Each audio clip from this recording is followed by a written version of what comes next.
Hello नमस्कार प्यारे साथियों। मैं सुरेंद्र चौधरी प्रियंका सिंह तोमर यूट्यूब चैनल पे आपका एक बार फिर स्वागत करता हूं। और आज पढ़ेंगे हम क्लास 8 का 5वां टॉपिक उद्योग। आइए स्टार्ट करते हैं। क्या आपने कभी यह विचार किया है कि लिखने की अभ्यास पुस्तिका जो आप इस्तेमाल में लेते हैं वह विनिर्माण की लंबी प्रक्रिया के बाद आपके पास पहुंचती है। इसके जीवन की शुरुआत वृक्ष से होती है, उसे काटा जाता है और लुगदी मिल तक ले जाया जाता है। वहाँ वृक्षों की लकड़ी को संसाधित एवं काष्ठ लुगदी में परिवर्तित किया जाता है। काष्ठ लुगदी को रासायनिक द्रव्य के साथ मिलाया जाता है और अंततः मशीनों के द्वारा कागज के रूप में परिवर्तित किया जाता है। यह कागज प्रेस में जाता है। यहाँ रसायनों से निर्मित स्याही का इस्तेमाल पृष्ठों पर रेखाएं छापने में किया जाता है। इसके उपरांत पृष्ठों को अभ्यास पुस्तिका के रूप में बांधकर या पैक करके बिक्री के लिए बाजार भेज दिया जाता है। अंत में यह आपके हाथों में पहुंचती है।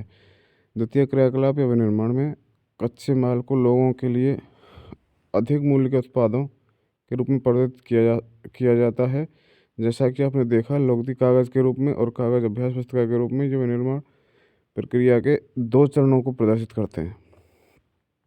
उद्योग का संबंध आर्थिक गतिविधि से है, जो कि वस्तुओं के उत्पादन, खनिजों के निष्कर्षण अथवा सेवाओं की व्यवस्था से संबंधित है।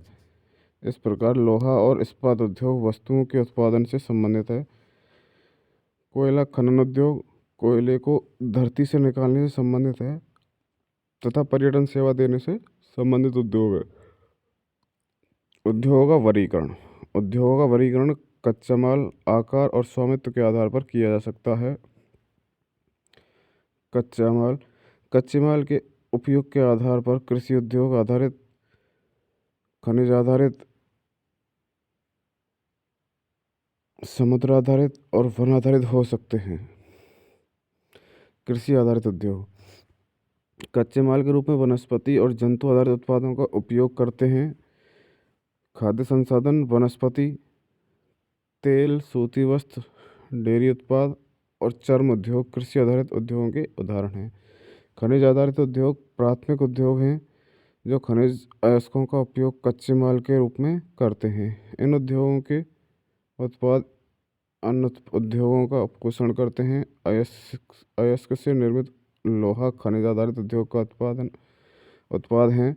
यह कई अन्य उत्पादों के विनिर्माण के लिए कच्चे माल के रूप में प्रयुक्त किया जाता है, जैसे भारी मशीनों, भवन निर्माण सामग्री तथा रेल के डिब्बे बनाने में।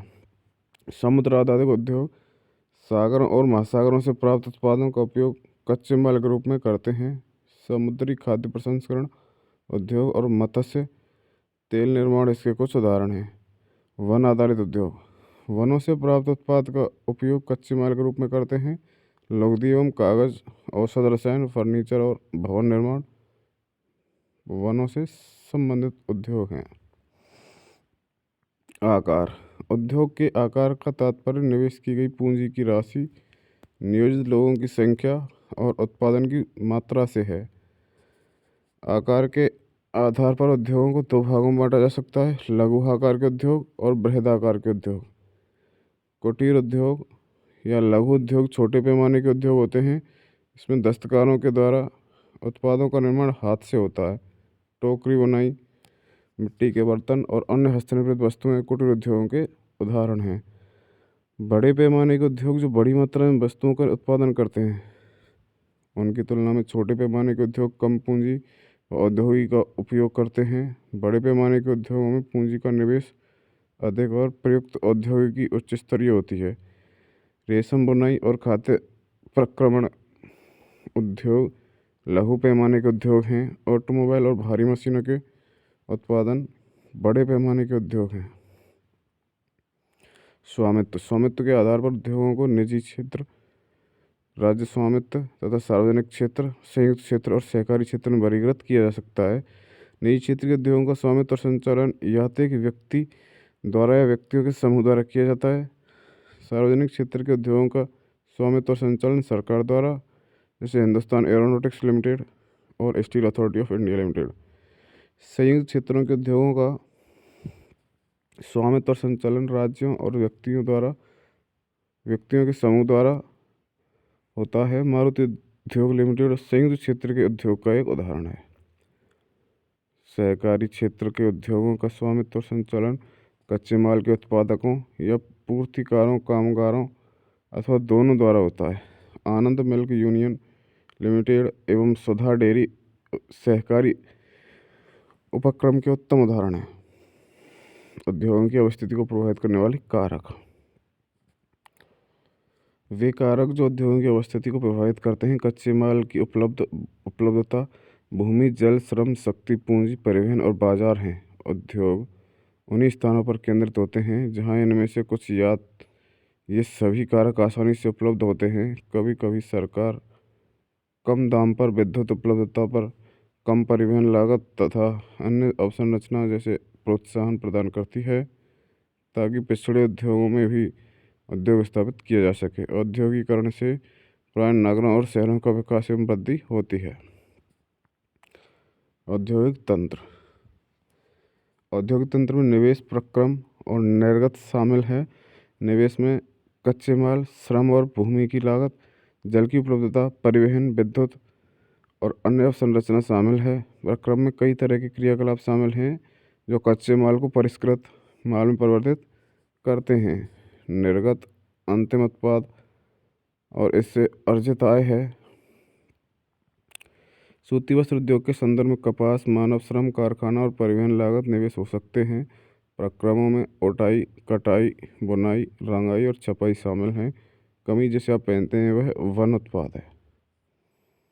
औद्योगिक प्रदेश। औद्योगिक प्रदेश का विकास तब होता है जब कई तरह के उद्योग एक दूसरे के निकट स्थित होते हैं और वे अपनी निकटता के लाभ आपस में बांटते हैं। विश्व के प्रमुख औद्योगिक प्रदेश पूर्वोत्तर अमेरिका, पश्चिमी यूरोप, मध्य यूरोप, पूर्वी यूरोप और पूर्वी एशिया हैं। मुख्य औद्योगिक प्रदेश अधिकांशतः शीतोष्णकटिबंधीय क्षेत्रों, समुद्री पत्तनों के समीप और विशेष तौर पर कोयला क्षेत्रों के निकट स्थित होते हैं। ये प्रमुख औद्योगिक क्षेत्र हैं विश्व के। भारत में अनेक औद्योगिक प्रदेश हैं जैसे मुंबई पुणे समूह, बंगलोर तमिलनाडु प्रदेश, हुगली प्रदेश, अहमदाबाद वडोदरा प्रदेश, छोटा नागपुर औद्योगिक प्रदेश, विशाखापट्टनम, गुंटूर औद्योगिक प्रदेश, गुड़गांव दिल्ली मेरठ औद्योगिक प्रदेश और कोल्लम तिरुवनंतपुरम औद्योगिक प्रदेश। औद्योगिक विपदा। उद्योगों में दुर्घटना विपदा मुख्य रूप से तकनीकी विफलता या संकट उत्पन्न करने वाले पदार्थों के बेतरतीब उपयोग के कारण घटित होती है। भोपाल में 3 दिसंबर 1984 को लगभग 00:30 बजे घटित अब तक की सबसे त्रासदपूर्ण औद्योगिक दुर्घटना है। यह एक प्रौद्योगिकी दुर्घटना थी जिसमें यूनियन कार्बाइड के कीटनाशी कारखाने से हाइड्रोजन साइनाइड तथा प्रक्रियाशील उत्पादों के साथ साथ अत्यंत विषैली मिथाइल आइसोसाइनेट गैस का रिसाव हुआ था। 1989 में सरकारी सूचना के अनुसार 35,598 व्यक्तियों की मृत्यु हो गई थी। हजारों लोग जो बच गए वो आज भी एक या अधिक बीमारियों जैसे अंधापन, प्रतिरक्षा तंत्र विकृति, आंत्रस्रोत विकृतियों आदि से पीड़ित हैं। 23 दिसंबर 2005 में चीन के गाओ चैनगिंग में गैस को विस्फोट में 343 लोगों की मृत्यु हुई तथा 9,000 लोग दुर्घटनाग्रस्त हो गए थे। इन स्थानों से 64,000 लोगों को विस्थापित किया गया था। कई लोग विस्फोट के बाद न भाग सकने के कारण मर गए। वे जो समय पर भाग पाए उनकी आंखें, त्वचा और फेफड़े गैस से क्षतिग्रस्त हो गए। जोखिम कम करने का उपाय। घने बसे आवासीय क्षेत्रों को औद्योगिक क्षेत्रों से बहुत अलग दूर रखना चाहिए। उद्योगों के समीप बसने वाले लोगों को दुर्घटना होने की स्थिति में विषैले या खतरनाक पदार्थों के संग्रहण और उनके संभव प्रभावों का ज्ञान होना चाहिए। आग की चेतावनी और अग्निशमन की व्यवस्था को उन्नत किया जाना चाहिए। विषैले पदार्थों के भंडारण क्षमता की सीमा होनी चाहिए। उद्योगों में प्रदूषण नियंत्रण के उपाय को उन्नत किया जाना चाहिए। क्या आप जानते हैं उभरते हुए उद्योग सनराइज उद्योग के नाम से भी जाने जाते हैं। इसमें सूचना प्रौद्योगिकी, स्वास्थ्य लाभ, साक्षात्कार तथा ज्ञान से संबंधित उद्योग शामिल हैं। प्रमुख उद्योगों का वितरण। विश्व के प्रमुख उद्योग लोहा इस्पात उद्योग, सूती वस्त्र उद्योग और सूचना प्रौद्योगिकी उद्योग हैं। लोहा इस्पात उद्योग और वस्त्र उद्योग काफ़ी पुराने उद्योग हैं, जबकि सूचना प्रौद्योगिकी उद्योग एक नया उभरता हुआ उद्योग है। वे देश जिसमें लोहा इस्पात उद्योग अवस्थित है जर्मनी, संयुक्त राज्य अमेरिका, चीन, जापान और रूस हैं। वस्त्र उद्योग भारत, हांगकांग, दक्षिण कोरिया, जापान और ताइवान में संकेंद्रित है। सूचना प्रौद्योगिकी उद्योग के मुख्य केंद्र मध्यवर्ती कैलिफोर्निया की सिलिकॉन घाटी में और भारत के बेंगलुरु प्रदेश हैं। लोहा इस्पात उद्योग। अन्य उद्योगों की तरह लोहा इस्पात उद्योग में भी बहुत से निवेश, प्रक्रम और निर्गत शामिल हैं। यह एक पोषक उद्योग है। इसके उत्पाद अन्य उद्योगों के लिए कच्चे माल के रूप में प्रयुक्त होते हैं। उद्योग के लिए निवेश में श्रम, पूंजी, स्थान और अन्य अवसंरचना के साथ साथ लोहा, कोयला और चूना पत्थर कच्चे माल के रूप में सम्मिलित हैं। लोहा से इस्पात निर्माण की प्रक्रिया में कई चरण शामिल हैं। कच्चे माल को झोंका भट्टी में रखा जाता है। यहाँ यह प्रगलित होता है। इसके बाद यह परिशोधित होता है। प्राप्त उत्पाद इस्पात होता है, जो अन्य उद्योगों में कच्चा माल के रूप में प्रयुक्त किया जा सकता है। इस्पात कड़ा होता है और इसे आसानी से काटा और आकार दिया जा सकता है, अथवा इससे तार बनाए जा सकते हैं। एल्यूमीनियम, निकल, तांबा जैसी अन्य धातुओं को थोड़ा थोड़ा मात्रा में इस्पात में मिलाकर इसकी मिश्र वस्तु बनाई जा सकती हैं। मिश्र धातु इस्पात को असामान्य कठोरता, दृढ़ता और जंग प्रतिरोधक क्षमता प्रदान करता है। इस्पात प्राय आधुनिक उद्योगों का मेरुदंड कहलाता है। लगभग सारी वस्तुएं जिनका हम लोग उपभोग करते हैं वे या तो लोहा या इस्पात से बने हैं, अथवा इन वस्तुओं से निर्मित औजारों और मशीनों से बने हैं। पोत, रेलगाड़ी, ट्रक और ऑटो अधिकांशतः इस्पात से बने हैं। यहाँ तक कि सेफ्टी पिन एवं सुइयाँ जिनका उपयोग आप करते हैं वे भी इस्पात से बनी हैं। तेलकूप इस्पात से बनी मशीनों से भेदित किए जाते हैं। इस्पात की पाइपलाइन से तेल परिवहित किया जाता है। खनिजों का खनन इस्पात के उपकरणों से होता है। कृषि के यंत्र प्राय इस्पात के बने होते हैं। विशाल भवनों का ढांचा इस्पात का बनाया जाता है।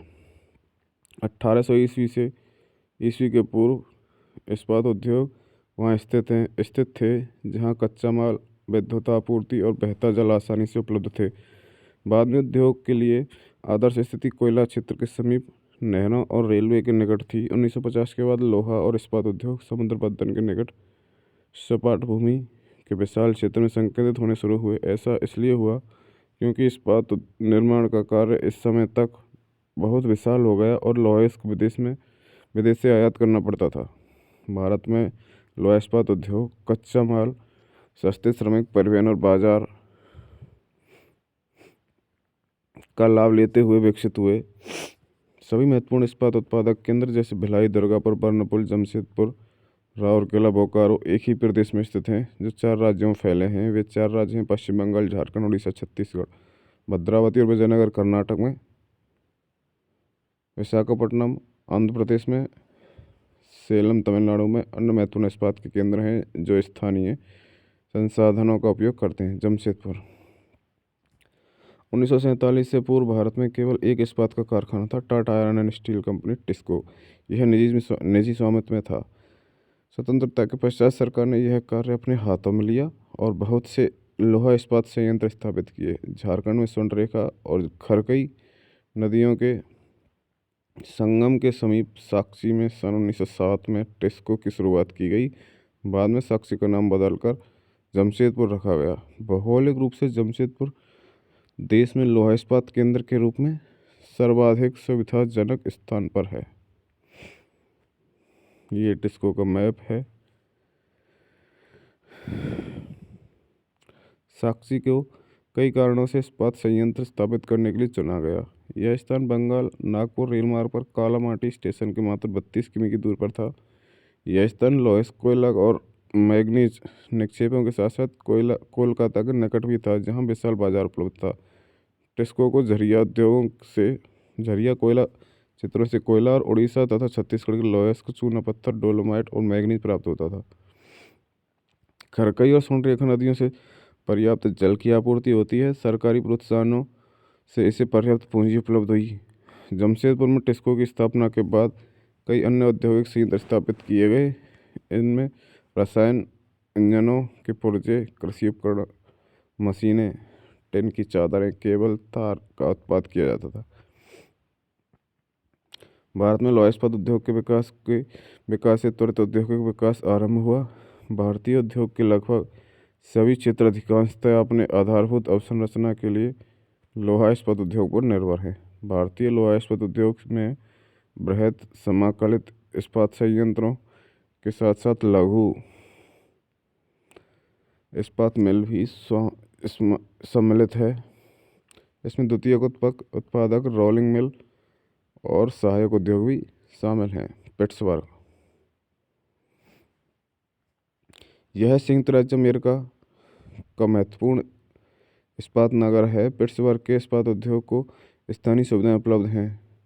कच्चा माल जैसे कोयला पिट्सबर्ग में ही उपलब्ध है, जबकि लोएस्क मिनेसोटा की लोहे की खानों से प्राप्त होता है, जो पिट्सबर्ग से लगभग 1500 किमी की दूरी है।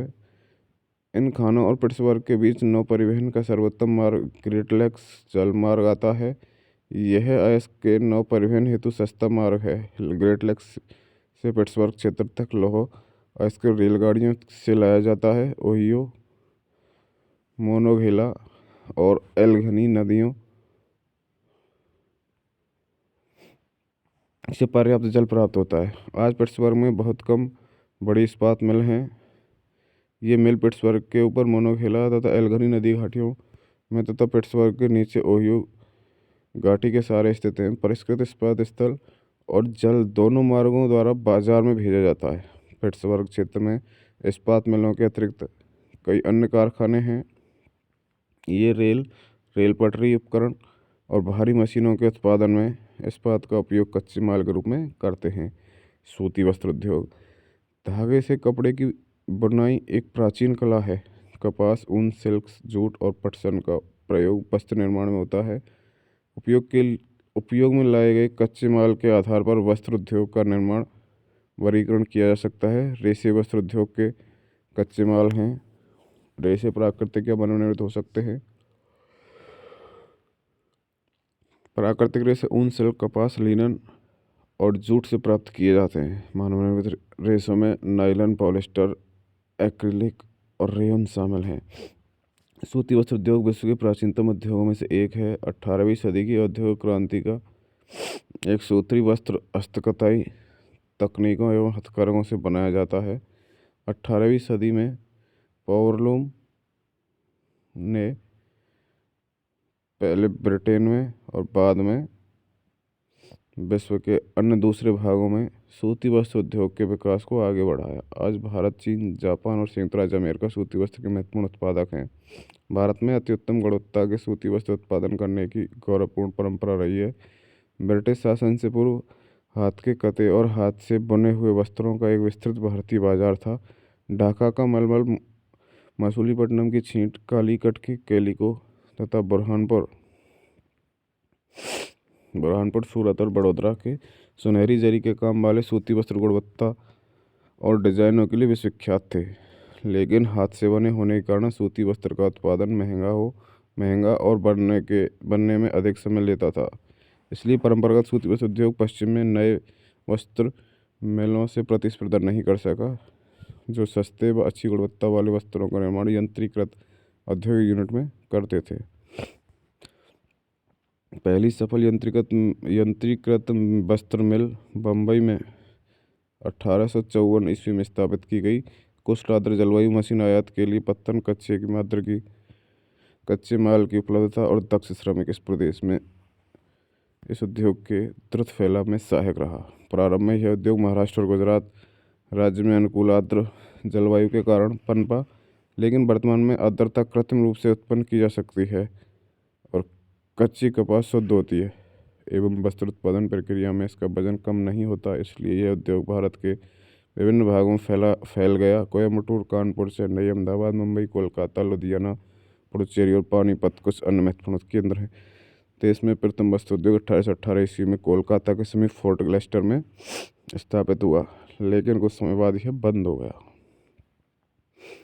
क्या आप जानते हैं भारतीय वस्त्र उद्योग के कुल उत्पादन का लगभग 1/3 हिस्सा निर्यात किया जाता है।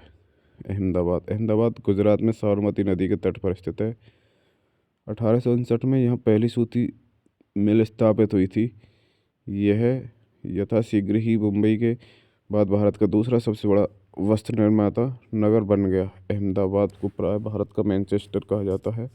अनुकूल अवस्थिति कारक अहमदाबाद में सूती वस्त्र उद्योग के विकास में सहायक थे। अहमदाबाद कपास उत्पन्न करने वाले क्षेत्र के बहुत निकट स्थित है। यहाँ कच्चा माल आसानी से उपलब्ध होता है। जलवायु कताई और बुनाई के लिए आदर्श है। सपाट भूभाग और भूमि की आसानी से उपलब्धता मिलों की स्थापना में उपयुक्त है। गुजरात और महाराष्ट्र राज्य की घनी आबादी इस उद्योगों को कुशल और अर्धकुशल श्रमिक उपलब्ध कराते हैं। सुविकसित सड़कें और रेल मार्ग का जाल सूती वस्त्र को देश के विभिन्न भागों में आसानी से पहुंचने में मदद करता है। इस तरह इसकी बाजार तक सरल पहुंच उपलब्ध है। नज़दीक में मुंबई पत्तन से मशीनों का आयात करने और सूती वस्त्र के निर्यात की सुविधा प्रदान करता है। परंतु हाल के वर्षों में अहमदाबाद की सूती मिलों की कुछ समस्याएं हैं। बहुत से वस्त्र मिल बंद हो चुके हैं। देश में नए वस्त्र केंद्रों का विकास और अहमदाबाद की मिलों में मशीन प्रौद्योगिकी का नवीकरण ना होना इसका प्रमुख कारण है। ओसाका जापान का एक महत्वपूर्ण वस्त्र निर्माण केंद्र है। यह जापान का मैनचेस्टर के नाम से जाना जाता है। ओसाका में सूती वस्त्र उद्योग का विकास कई भौगोलिक कारणों से हुआ है। ओसाका के चारों ओर का विस्तृत मैदान सूती वस्त्र मिलों के विकास के लिए आसानी से भूमि की उपलब्धता सुनिश्चित करता है। उष्ण जलवायु कताई एवं बुनाई के लिए बहुत ही उपयुक्त है। योडो नदी मिलों के लिए पर्याप्त जल उपलब्ध कराती है। श्रमिक आसानी से उपलब्ध हैं। पत्तन की अवस्थिति कच्चे कपास को आयात करने और वस्त्रों के निर्यात की सुविधा उपलब्ध कराती है। ओसाका का वस्त्र उद्योग पूर्णतः आयातित कच्चे मालों के ऊपर निर्भर है। कपास मिस्र, भारत, चीन और यूएसए से आयात की जाती है। परिष्कृत उत्पाद अधिकांशतः निर्यात किया जाता है। उच्च गुणवत्ता और कम मूल्य की वजह से वह उसका एक अच्छा बाजार है। यद्यपि देश का यह एक महत्वपूर्ण उद्योग है, लेकिन हाल ही में ओसाका के सूती वस्त्र उद्योग का स्थान अन्य उद्योग जैसे लोहा इस्पात, मशीनरी, जहाजरानी, ऑटोमोबाइल, विद्युत उपकरण, सीमेंट उद्योग लेते जा रहे हैं। यह हुआ आपका 5वां टॉपिक, उद्योग। वीडियो यदि आपको सहयोगी हों तो हमारे चैनल को लाइक, कमेंट, शेयर ज़रूर करें और सब्सक्राइब करना ना भूलें। Thank you.